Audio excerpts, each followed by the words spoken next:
Not all people are well disposed towards us. Not all go through life intending no harm to anyone. Whether knowingly or not, toxic people aren't called that for nothing. In no time at all, they are able to poison a nice conversation group, a circle of friends, a workplace, and entire families. Their mere presence can create a bad mood and drive sensitive people away altogether. The worst thing about them is that we tend to take to heart a nasty remark or a slight from such people many times more than a compliment. That alone would be reason enough to avoid these people whenever possible. In today's video, we will introduce you to 9 typical representatives of the poisonous species so that you can easily identify them. If you like our videos, support us with a thumbs up, subscribe to activate the little bell, and look forward to the videos we upload for you every day.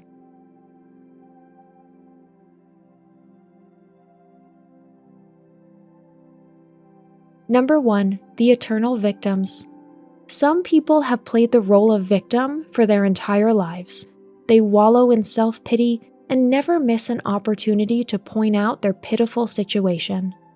They are sick all the time, frequently have minor accidents, and seem to be pursued by bad luck. It was with good reason that Friedrich Wilhelm Nietzsche called pity the preferred weapon of the weak for blackmailing the strong. So playing the victim card is not only pathetic and manipulative, these people play with our compassion and thus trample on one of the most basic gifts of our humanity.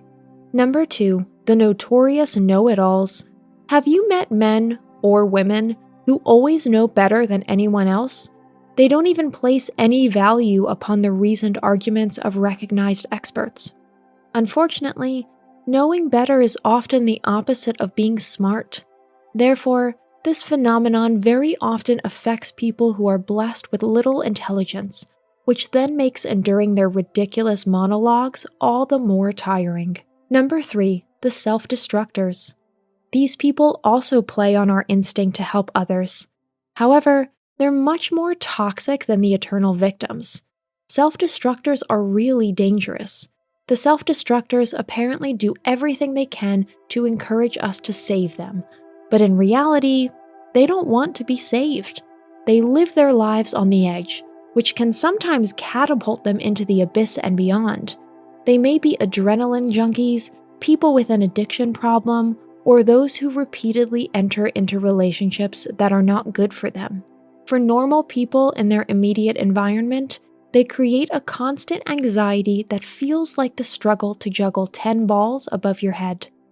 Number 4. Those who always want to be the center of attention. Such people can effortlessly blow up any social gathering in no time. They are like whiny, badly behaved children who can't let anyone finish and have to tell their own story immediately. It doesn't matter to them whether it relates to the ongoing discussion or whether it could even be interesting for those present. Unfortunately, they are also not only very pushy and persistent, but usually also extra loud. Number 5. The Supercritical. There are people who would love to explain to the sun that it illuminates the earth at the wrong angle. They are the constant complainers among us, who are constantly criticizing and can never leave others alone. They send their unsolicited complaints everywhere and bombard people with non-stop criticism. They love to find failings in others and spend their time searching for them. Needless to say, these particularly toxic people have few friends. Number 6. The Pathologically Jealous. Unfortunately, they are not only encountered in interpersonal relationships. Jealousy can also involve professional successes, other people's happiness, or the mere acquisition of things that the pathologically jealous do not possess. Having to live or even get along with such people is the purest torture. In the end, you'll realize that you can't say anything at all to them because they immediately get into a huff or start spitting poison and bile. They also feel compelled to badmouth and undermine anything which makes you happy. Number 7. The Drama Queens. Some people can take the most banal everyday situation and turn it into a full drama.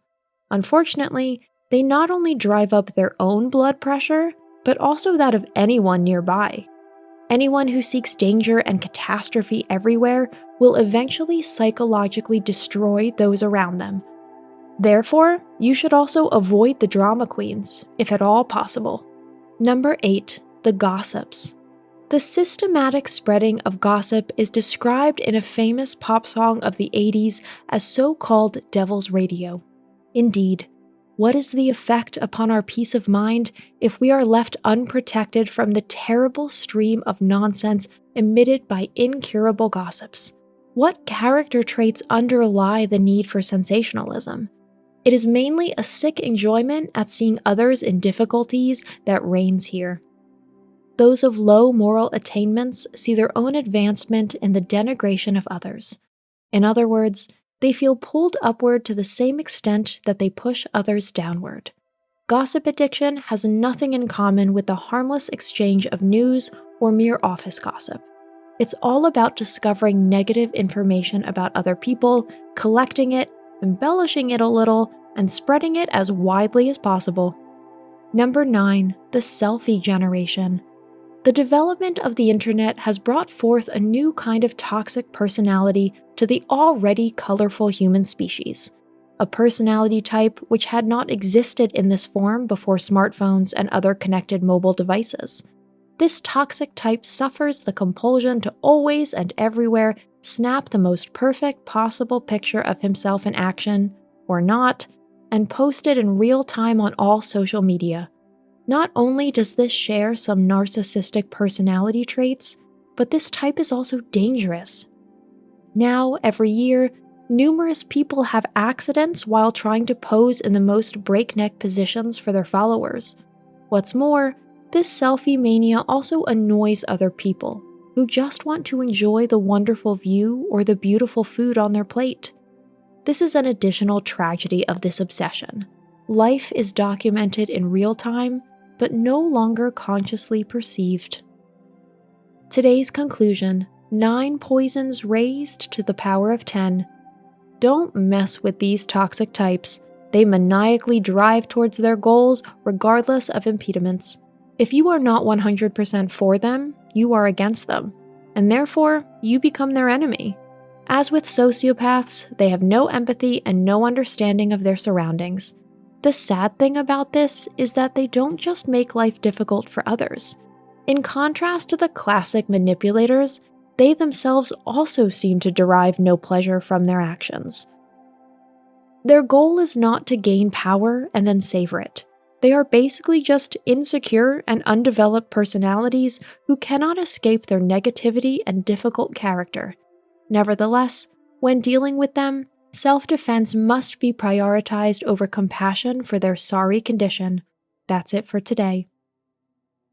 Thanks for watching. Did you find this information helpful? Do you have experience with it? We would love to hear from you. Leave a comment below and let us know your thoughts. For more resources about mental health, self-improvement, and psychology, visit our website. You'll find the link in the video description where you can also connect with us on social media and sign up for our email list. Take care of yourself and have a beautiful day.